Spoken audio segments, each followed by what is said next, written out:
Kristi Noem should stop hiding behind her MAGA wardrobe and actually come before the Congress and face the American people through their elected representatives. If she thinks her position is defensible, then show up, as opposed to stopping by for a drive-by and then scurrying out of the hearing with some fake excuse because you can't stand the heat. And that was before the killing of Renee Nicole Good. So it is clear that Kristi Noem should show up. Mr. Leader, you mentioned in your remarks that because Democrats never wavered on their position on health care, that led to you all being able to get the ACA discharge petition over the finish line. There are multiple positions on DHS right now. Some of your members are saying they want to abolish ICE. Some are saying they want Kristi Noem impeached. Some are saying use the DHS approach the bill to withhold funding.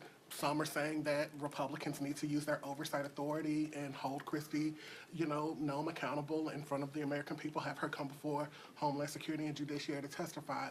Given the fact that in 2025, so much of your success was due to the message discipline that you showed on affordability and healthcare, are you concerned that a year or two into 2026, all of these various positions on DHS and immigration enforcement could muddle some of the message that you're trying to put forward as we head into the midterms? Kristi Noem should stop hiding behind her MAGA wardrobe and actually come before the Congress and face the American people through their elected representatives. If she thinks her position is defensible, then show up, as opposed to stopping by for a drive-by and then scurrying out of the hearing with some fake excuse because you can't stand the heat. And that was before the killing of Renee Nicole Good. So it is clear that Kristi Noem should show up and be held accountable before the elected representatives in the House of Representatives, whether that's the Homeland Security Committee, first and foremost, Judiciary, or Oversight. But House Democrats are going to have a family conversation throughout the week in the caucus meeting and in the whip meeting about the path forward related to these most recent developments. We are unified behind the fact that under the leadership of Pramila Jayapal, there's going to be a hearing that House Democrats will hold this Friday in Minneapolis as part of the effort to hold the Department of Homeland Security accountable for its out-of-control behavior. Now, it's important to understand that a lot of the funding for ICE that is currently being unleashed on the American people, American citizens. Renee Nicole Good was a 37-year-old mom and American citizen who was cut down by ICE in plain view for all of the American people in the world to see. It's important to understand that a lot of the funding that's being unleashed on the American people in such extreme ways right now was provided not through the traditional appropriations process, but a connection with the one big ugly bill that every single Democrat and every single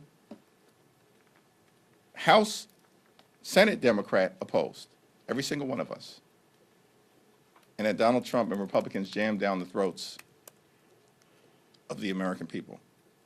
And so the funding dynamic that we have to navigate as it relates to ICE's out-of-control behavior is different in nature than what may have otherwise been the case, because a lot of the funding that ICE is currently utilizing comes from their one big ugly bill, and that's something that we'll collectively, be working on as our discussions continue.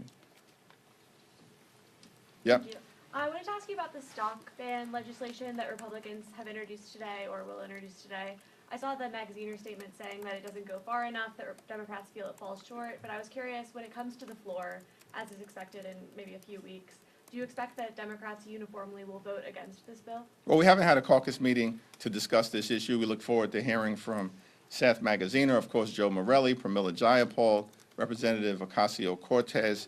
They've all been leaders on this issue. Of course, 3 of them put out a strong statement of concern, or in some cases opposition, as it relates to this watered-down version of a bill that Mike Johnson and House Republicans are desperately trying to put forward. We need real anti-corruption measures to deal with challenges that we have in the Congress, in the Supreme Court, and certainly as it relates to this administration. The most corrupt administration in American history. The Trump cartel is running the largest pay-to-play scheme in the country's history. And there is going to be real accountability. It's coming your way. It's coming. They cannot escape it, no matter what games they try to play over the next couple of months. Real accountability delivered by the American people is coming toward MAGA extremism. Now, as it relates to this particular bill, we'll have to have a discussion about it. Let's see what occurs in the committee markup. That's the first step before anything gets to the floor. Republicans are having big problems on the floor of the House of Representatives. There's no guarantee that this bill has enough support on the Republican side, let alone on the Democratic side, to make it to the floor or even pass. Thank you, Mr. Leader. A couple of House Democrats within the caucus have raised possibly impeaching Trump, especially after Venezuela. There's a couple of others, obviously, who have also said, in terms of cabinet officials like Kristi Noem, are these conversations that you are entertaining at all? And if not, how are you tamping them down to make sure that the caucus is united going into the midterms? Well, we haven't had a caucus-wide conversation on that issue. Clearly, we're going to have to explore what accountability looks like as it relates to an out-of-control administration that continues to break the law, violate norms, and jam reckless right-wing extremism down the throats of the American people. That's a conversation that we're not going to run away from. We'll run toward it at the appropriate time. But what unites House Democrats at this moment continues to be a focus on three issues: making clear to the American people you deserve better, driving down the high cost of living, because there is an affordability crisis in this country, despite what Donald Trump has to say. It's not a hoax. It's very real. We have to fix our broken health care system, and we can begin by extending the Affordable Care Act tax credits, as House Democrats were able to successfully do on our side of the Capitol, and now it falls on John Thune and Senate Republicans to do the right thing. And we have to clean up corruption in this town, across the board. And that will involve accountability for lawbreakers who are going to have to be reined in a variety of different ways. Listen, the House right now is nothing more than a reckless rubber stamp under Republican leadership for Donald Trump's extreme policies, and the American people know it. It's one of the reasons why Republicans are being routed all across the country politically. That started to happen last January. It took a while for people to catch up to that narrative. Now it's undeniable. Democrats are pushing back against Republican extremism, and that work continues. It's not going to let up. Donald Trump wants to wear America down so he can tear America down. That's the whole philosophy of MAGA Republican extremism. The problem, the miscalculation, was that the American people haven't stepped back, we're fighting back. And it's going to take different forms.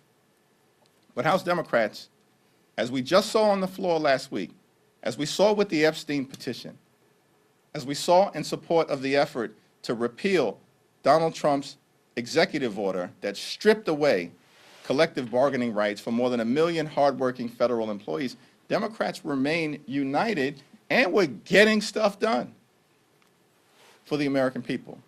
Expect that to continue in 2026.